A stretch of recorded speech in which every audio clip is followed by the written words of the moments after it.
India is on a high growth path. The approach paper to the 11th plan emphasizes that rapid economic growth is essential to reduce poverty.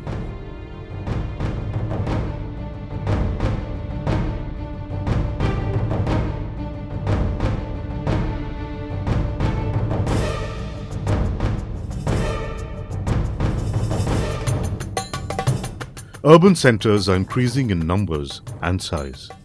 The Indian population is growing exponentially. From 1,155 million in 2008, it is projected to become 1,470 million by 2030. The urban population is expected to grow from 290 million to 590 million by 2030. It is approximately 30% of the total population today and is likely to become 40% by 2030.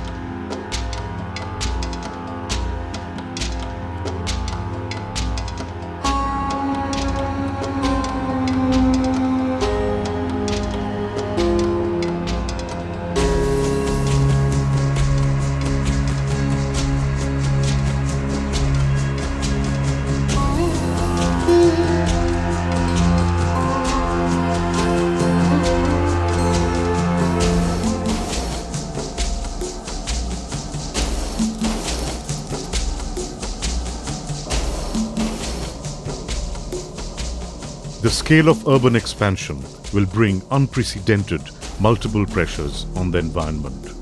Both income growth and population growth are drivers of increasingly energy-related CO2 emissions. According to a UNFCCC report, cities account for roughly 75% of global energy consumption and 80% of greenhouse gas emissions. Greenhouse gas emissions in the Indian cities could increase from 230 million tons in 2005 to 1.6 billion tons by 2030. India needs to substantially increase its per capita energy consumption to provide a minimally acceptable level of well-being to its people. In our efforts to grow as a rich nation, India must urgently pay attention to the climate change issues and build it into all its development efforts. United Nations Framework Convention on Climate Change, or the UNFCCC, refers to climate change as a change of climate that is attributed directly or indirectly to human activity that alters the composition of the global atmosphere. An increase of 0.4 degrees centigrade has been observed in our surface temperature. There has been a rise of sea level at the rate of 1.06 to 1.75 millimeters per year. The Himalayan glaciers are under threat. The river systems of Brahmaputra, Indus and Ganges are likely to suffer from decrease in snow cover. There is an increased salt intrusion threat. The precipitation patterns are likely to change. The distribution of important vector species may get altered, leading to diseases spreading into newer areas. There may be a large impact on forests and biodiversity, and the quality of fruits and vegetables may get significantly affected. The incidence of extreme weather conditions like cyclones, floods and droughts may also increase. Throughout the world, there is a realization of the need and urgency of taking action for mitigation and adaptation to climate change.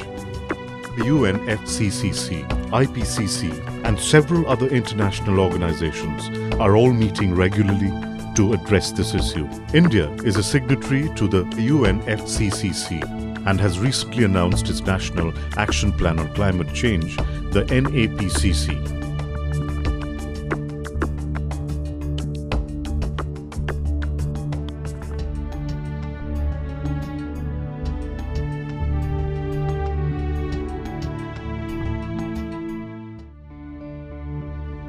Kolkata is one of the climate change hotspots in the world and is given a vulnerability rating of 7 on 10.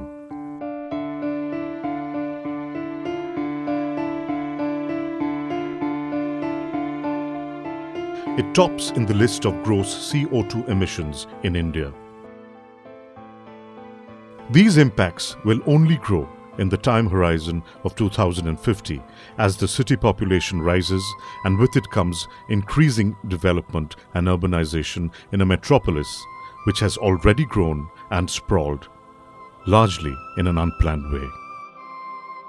Unless we agree to act. The time is now.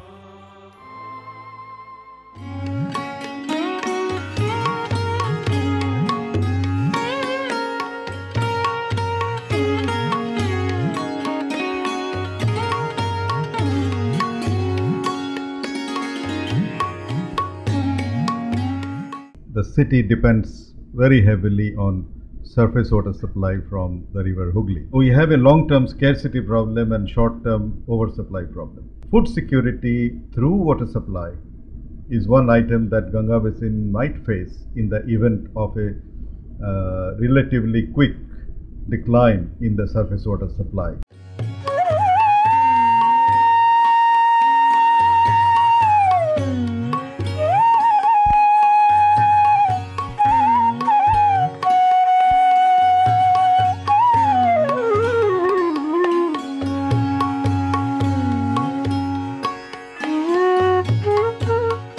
This city is going to expand very rapidly in the coming few decades, and its transportation system needs to again be based on the original arithmetic of person carried per kilometer. What is the effect on the carbon dioxide production?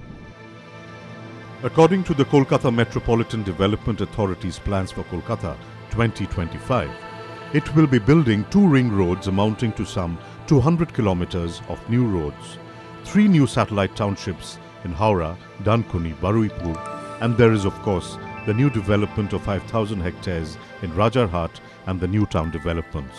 Now, to give an idea of the changes to the built environment that we can expect to see in the next 10 to 20 years. In 2000, there was just 5 million square foot of floor space, both commercial as well as residential, built in the city.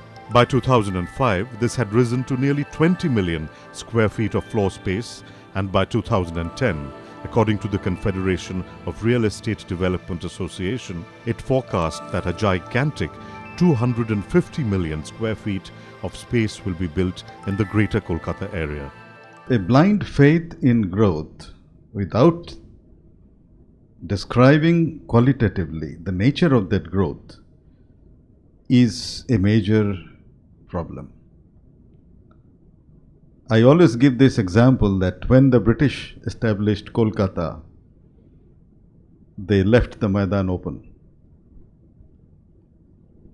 And now we say that is the lung of the city. Now we are running a city which is of the size of an elephant with the lung of a 1-year-old child. We have not created any new lung. We have only enhanced the size of the baby to a size of a large elephant. But that elephant is diseased, as we know from all the statements here.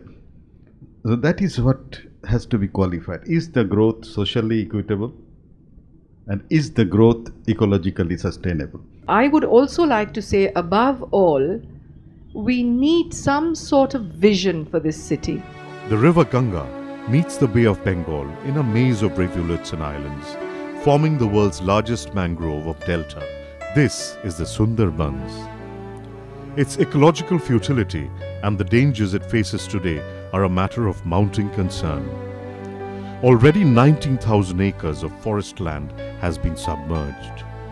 The future of many islands of the Sundarbans is uncertain. These changes have also given rise to a new human phenomena, the emergence of the ecological refugee. As more and more people lose their lands and livelihoods, they are moving towards a city such as Kolkata, adding to the already intense urban pressure there.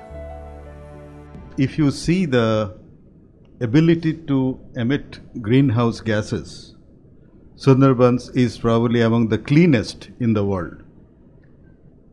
Yet they are getting a disproportionately high impact on their livelihoods, their natural resource systems.